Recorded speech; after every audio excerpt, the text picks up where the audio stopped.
Hello guys, સ્વાગત છે તમારું મારી ચેનલ ભારતીય ફૂડ મેજિકમાં।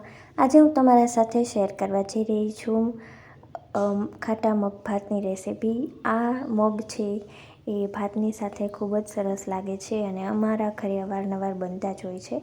તો એના માટેની આપણે પ્રોસેસ જોઈ લઈએ। સૌથી પહેલાં એમાં એક પેસ્ટ તૈયાર કરી લેવાની છે। એ પેસ્ટને લીધે જ આ રેસિપીનો ઓથેન્ટિક ટેસ્ટ આવે છે। એના માટે 6-7 કળી લસણ, લાલ અને લીલું મરચું, થોડું એવું જીરું એડ કરી અને એને એકદમ આવી રીતે સરસ ખાંડી લેવાનું છે અને એને ખાંડણી અને દસ્તામાં જ એની પેસ્ટ તૈયાર કરવી, એથી એનો ટેસ્ટ સરસ આવે। પછી આપણે એક કઢાઈમાં 1.5 ટેબલસ્પૂન જેટલું તેલ લેવાનું છે અને પછી એમાં 1/4 ટીસ્પૂન જેટલી રાઈ ઉમેરવાની છે અને રાઈ ઉમેરી પછી આપણે એમાં 1/4 ટીસ્પૂન જેટલું જીરું એડ કરવાનું છે। જીરું બ્રાઉન કલરનું થઈ જાય પછી એમાં પિંચ જેટલી હિંગ એડ કરી અને આપણે જે પેસ્ટ તૈયાર કરી એ પેસ્ટ એડ કરી દેવાની છે અને પેસ્ટને સરસ સાંતળી લેવાની છે, જેથી જે ગાર્લિક છે એ એકદમ સરસ તેલમાં સતળાઈ જાય અને એની સરસ ફ્લેવર આવી જાય। પછી એમાં લીમડાના પાન એડ કરશું। મેં 6 થી 7 જેટલા લીધા છે। એને પણ પેસ્ટ સાથે સરસ સાંતળી લેવાના છે, જેથી એની ફ્લેવર સરસ એમાં બેસી જાય। પછી આપણે એમાં બાફેલા મગ એડ કરવાના છે।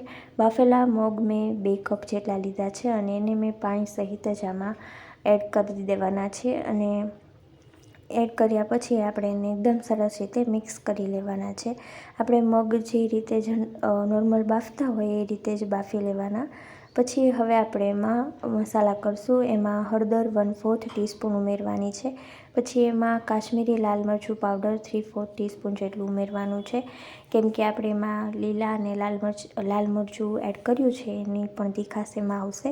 પછી આપણે એમાં ધાણા જીરું એડ કરવાનું છે 1/2 ટીસ્પૂન જેટલું અને પછી બધા જ મસાલાને મગ સાથે મિક્સ કરી લેવાના છે અને મિક્સ થઈ જાય પછી આપણે એમાં 1 કપ જેટલી છાશ ઉમેરવાની છે અને છાશ મેં અહીંયા મોળી જ લીધી છે અને છાશ એડ કરી અને પછી આપણે એમાં સ્વાદ મુજબ મીઠું એડ કરવાનું છે અને જો તમારા ઘરે છાશ ન હોય તો તમે દહીં પણ એડ કરી શકો છો। દહીં પણ મોળું જ લેવાનું અને પછી આપણે એમાં એક મીડિયમ સાઇઝનું ટામેટું મેં સમારીને એડ કરેલું છે અને પછી આપણે એને એકદમ સરસ રીતે મિક્સ કરી લેવાનું છે અને પછી આપણે આને 5 મિનિટ માટે ઉકાળી લેવાનું છે, જેથી આપણે ટમેટાં અને છાશ અને બાકી બીજા બધા મસાલા એડ કર્યા છે એ મગની સાથેની સરસ ફ્લેવર બેસી જાય અને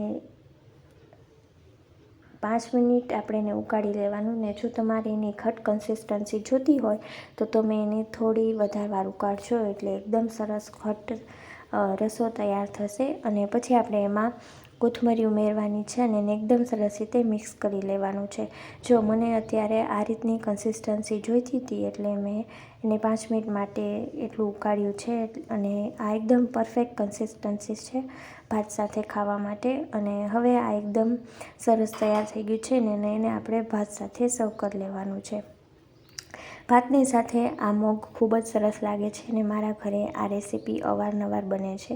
તમે આ રેસિપી ઘરે જરૂરથી ટ્રાય કરજો અને તમારા રિવ્યૂઝ મને કમેન્ટમાં જરૂરથી જણાવજો અને જો હજી તમે મારી ચેનલને સબસ્ક્રાઈબ ન કરી હોય તો જરૂરથી કરી લેજો, જેથી તમને મારા વિડીયોની નોટિફિકેશન સૌથી જલ્દી મળી જાય। Thank you so much for watching.